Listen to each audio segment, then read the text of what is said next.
Podemos assentar, meus amados irmãos.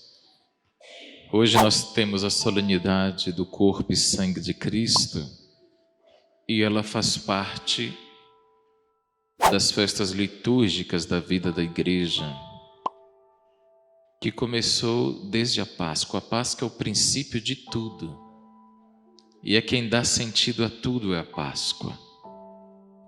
A Páscoa é como se fosse, não, a Páscoa é o princípio vital da vida, é o princípio vital da igreja. 50 dias depois, nós celebramos aqui nesse altar Pentecostes, o nascimento da igreja. E quando o Espírito Santo veio sobre nós, veio sobre a igreja, Nosso Senhor fundou sobre São Pedro, nosso padroeiro, dizendo: as portas do inferno nunca prevalecerão sobre a igreja. Uma semana depois, Jesus subiu aos céus. E o anjo dizia: não fiquem aí parados, continuem a igreja, vão para Jerusalém. Vocês precisam dar continuidade. Celebramos domingo passado a Santíssima Trindade, para dizer de que forma é para se viver a igreja, em comunhão, em comunidade. E hoje nós celebramos quem é que faz a igreja acontecer, a Eucaristia, é o alimento da igreja. Como disse São João Paulo II, é a Eucaristia quem faz a igreja. Por isso, é esta Eucaristia que nós celebramos hoje, o corpo e o sangue de Jesus. Não se encontra Jesus em todo lugar. As pessoas, hoje em dia, elas se confundem um pouco, sabe? Elas dizem assim: eu não preciso ir para a igreja, Deus eu tenho em todo lugar. Você já ouviu isso, sim ou não? Esse é o discurso mais comum. E às vezes a gente fica até sem jeito de dizer que a pessoa está errada, né? A gente, para não ser indelicado, a gente diz: tá bom. Mas do ponto de vista teológico, Deus está na Eucaristia como em nenhum outro lugar. Vou repetir. Deus está na Eucaristia como em nenhum outro lugar. Deus é onipresente. O que significa onipresente? Ele está em todo lugar, sim. Ele está presente em tudo. Mas está presente em tudo em analogia. Deus está presente na natureza, por analogia. Deus está presente nos animais, por analogia, por comparação. Deus está presente no ar que eu respiro, por analogia, por comparação. Mas aqui não. Aqui não tem comparação. Entenderam? Sim ou não? Aqui não é símbolo. Aqui não tem comparação. Você não vai adorar a natureza. Você não vai adorar um pé de árvore. Você não vai adorar um cachorro. Ah, mas Deus não está no cachorro? A Eucaristia você deve adorar. Portanto, Ele está aqui como não está lá e em nenhum outro lugar. Portanto, se deve buscar a Deus na igreja como em nenhum outro lugar. Como em nenhum outro lugar. E na Eucaristia. E falando isso para nós que aqui temos esta possibilidade em Guaratinguetá, com tantas igrejas perto e com a Eucaristia ao nosso dispor. Daqui a pouquinho nós vamos sair com o Santíssimo Sacramento. É a única data no ano em que a igreja pede que os sacerdotes saiam publicamente com o Santíssimo. Porque a primeira procissão do Santíssimo Sacramento aconteceu no século XIII, numa pequena cidade na Itália, chamada Bolsena. Olha só que coisa interessante. Nessa época, o Papa não vivia em Roma. O Papa vivia numa outra cidade, que Roma estava muito cheia de confusão. O Papa vivia numa outra cidade próxima a Bolsena, né? E lá nessa cidade de Bolsena aconteceu um milagre eucarístico.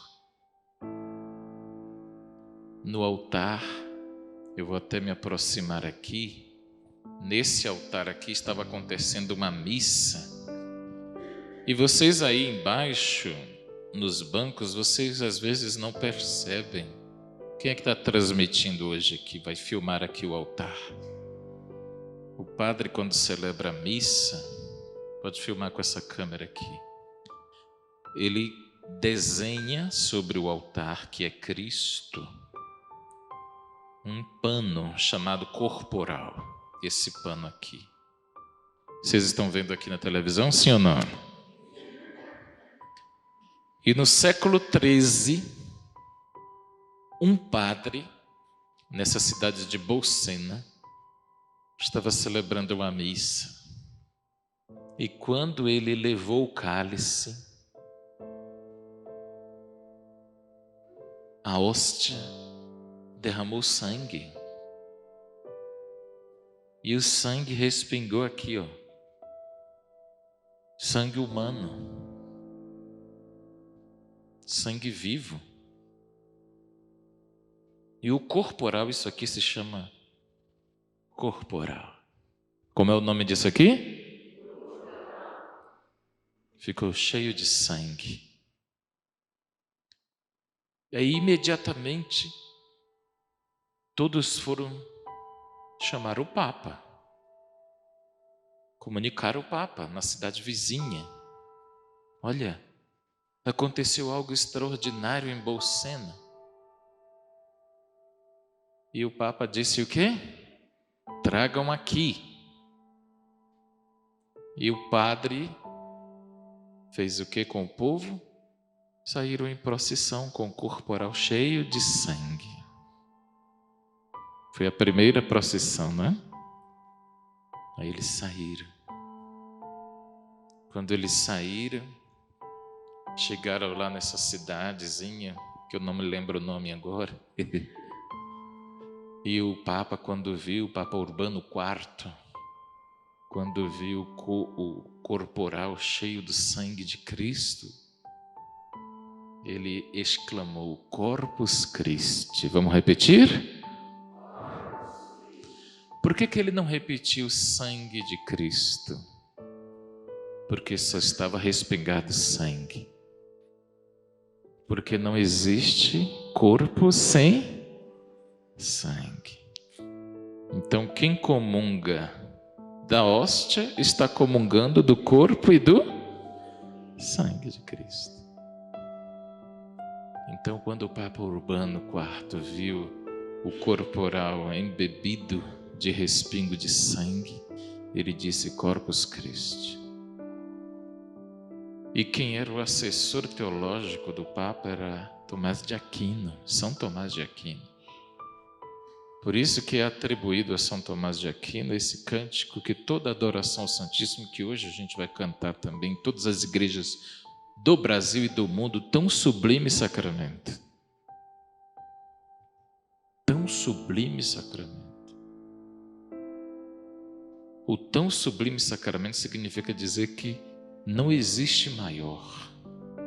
É o mais sublime. É o mais bonito. O mais significativo, o mais profundo. E o que dá sentido à nossa vida. O que preenche as nossas vidas. Então, meus irmãos, se o mundo anda sem sentido, é porque falta Eucaristia. Se a nossa pastoral anda sem sentido, é porque falta Eucaristia. Se a nossa vida matrimonial anda sem sentido, é porque falta Eucaristia. Se a nossa vida religiosa anda sem sentido, é porque falta Eucaristia. E quando eu falo de faltar a Eucaristia, é a vida eucaristizada. Não é só comer a hóstia, é eucaristizar a vida inteira. Corpus Christi. Veja que bonita a cena, quando o Papa olhou aquele corporal ali embebido de sangue, e ele fez essa exclamação, né? Para a igreja. E de lá para cá foram centenas de milagres eucarísticos espalhados no mundo inteiro. Só na Itália são mais de 100. Isso significaria dizer que Jesus está presente na hóstia consagrada como em nenhum outro lugar. Mas adorar Jesus na hóstia consagrada e não repartir o pão com os irmãos é incoerência. É algo ilícito. Ilícito. Não é que não é válido, porque Jesus não deixa de ser Jesus na Eucaristia, mas é ilícito. Por quê?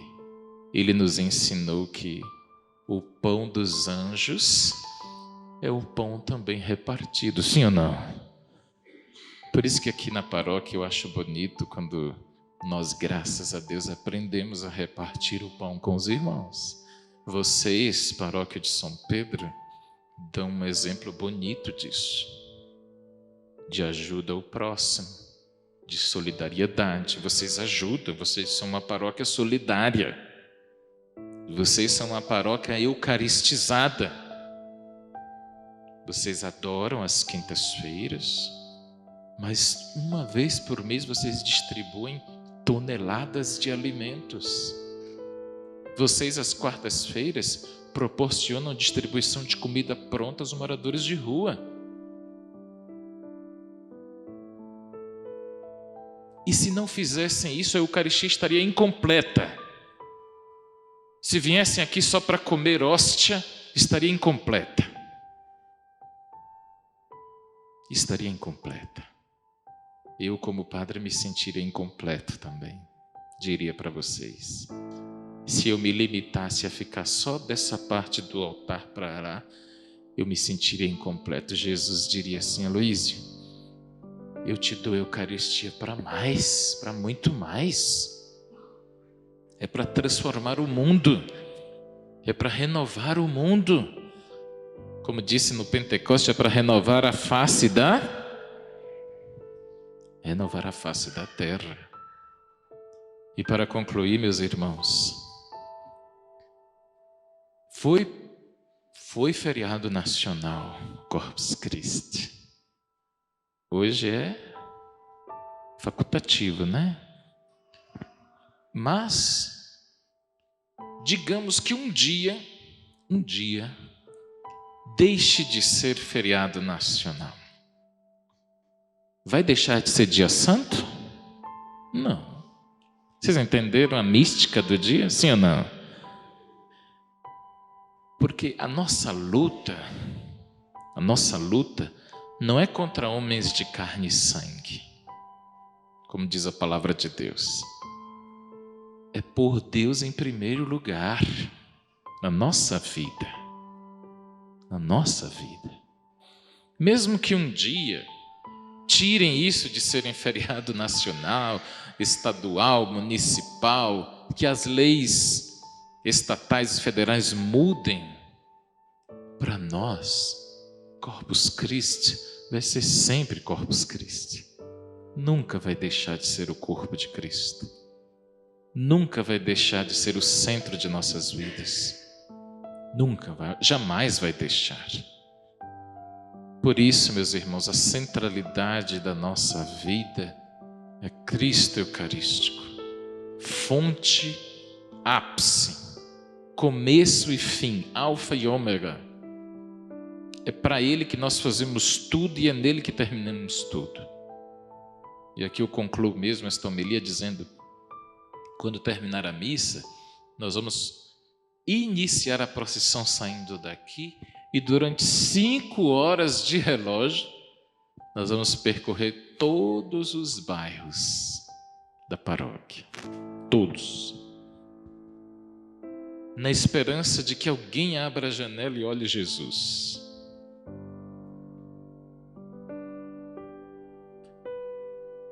Por quê?